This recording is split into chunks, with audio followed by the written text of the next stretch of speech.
Assalamualaikum warahmatullahi wabarakatuh.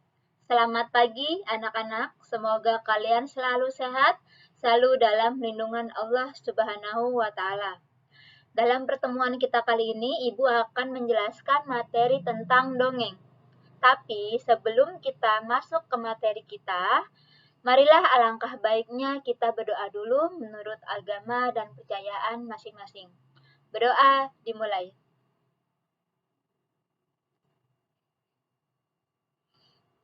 Berdoa selesai.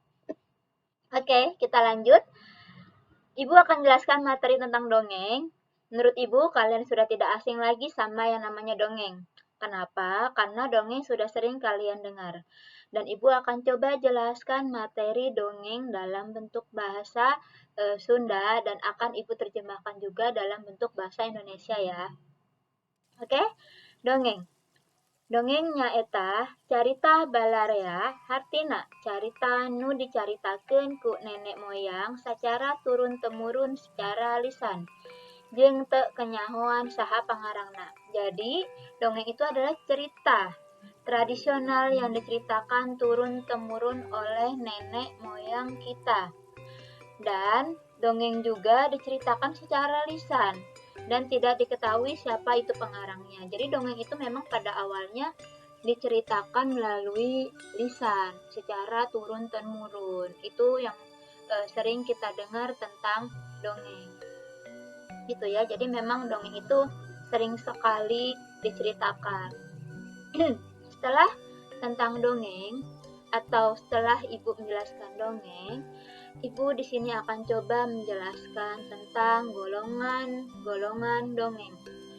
Dongeng dibagi beberapa golongan. Yang pertama ada dongeng sasatoan atau dongeng fabel, dongeng sasakala atau dongeng legenda, dongeng kehidupan jalma biasa atau dongeng parabel, dongeng babat atau dongeng sage, dongeng kepercayaan atau dongeng mitos.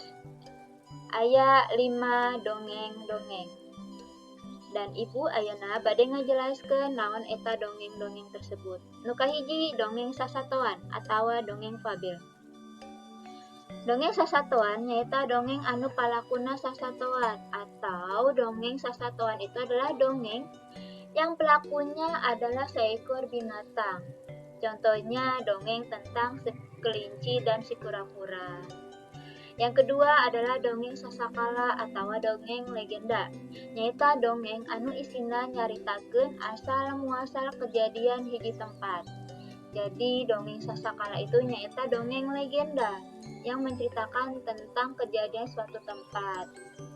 Nu katilu nyaeta dongeng kehidupan jalma biasa. Nyaeta dongeng anu isina nyaritakeun kehidupan jalma biasa. Kalau dongeng sasakala contohnya misalkan seperti dongeng si Malin Kundang. Kalau dongeng jalma biasa contohnya si Kabayan. Lanjut ke dongeng babat atau dongeng sage. Nyaeta dongeng anu isina nyaritakeun kejadian atau anu ngandung unsur sejarah. Jadi dongeng babat itu adalah dongeng yang mengandung unsur sejarah. Contohnya adalah dongeng Sangkuriang atau mungkin dongeng Prabu Siliwangi, itu maksudnya ke dongeng babat. Nu terakhir nyaeta dongeng kepercayaan atau dongeng mitos. Nyaeta dongeng anu isina raket patalina jeung kepercayaan masyarakat kana bangsa lalembut atau hal-hal goib. Jadi dongeng kepercayaan atau dongeng mitos itu contohnya adalah seperti dongeng Nyi Roro Kidul. Gitu. Nu selanjutnya Ibu bade ngajelaskeun tentang struktur carita dina dongeng. Nu kahiji nyaeta tema atau jejer. Na kedua eta palaku. Nu katilu latar atau setting. Nu kaempat galur carita atau plot. Nu kalima nyaeta amanat. Ibu akan coba jelaskan satu persatu naon wae struktur carita dina dongeng. Nu kahiji nyaeta tema atau jejer. Tema atau jejer nyaeta Gagasan pokok nu jadi dasar pikeun pangarang dina nyusun carita. Nu kadua nyaeta palaku atawa tokoh nyaeta sagala nu ngelakonkeun dina hiji carita. Jadi di sini adalah pelaku yang akan memerankan dalam sebuah cerita tersebut. Nu katilu latar atawa setting nyaeta tempat, waktu jeung kaayaan nu nyambak tina hiji cerita. Jadi latar itu adalah suatu tempat, cerita itu adanya di mana, lokasinya apakah di hutan, di kota, di desa atau di mana. Itu adalah latar.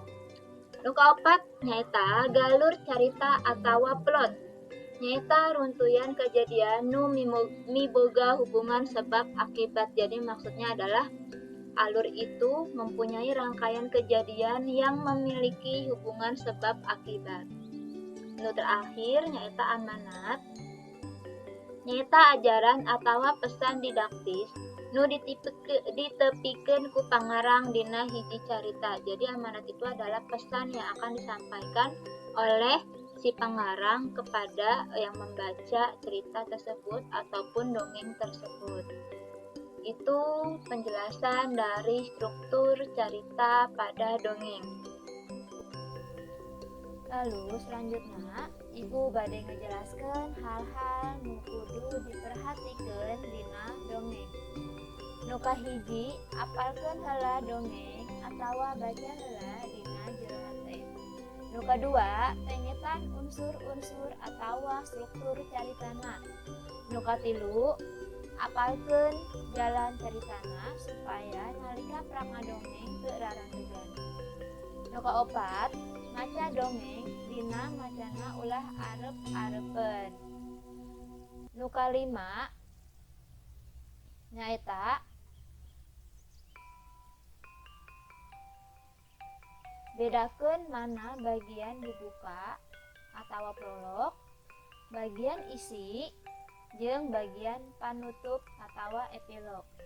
Nu kaenam, mun bisa lebah ngadongeng atawa maca dongeng, sora-sora ti unggal palaku aya bedana.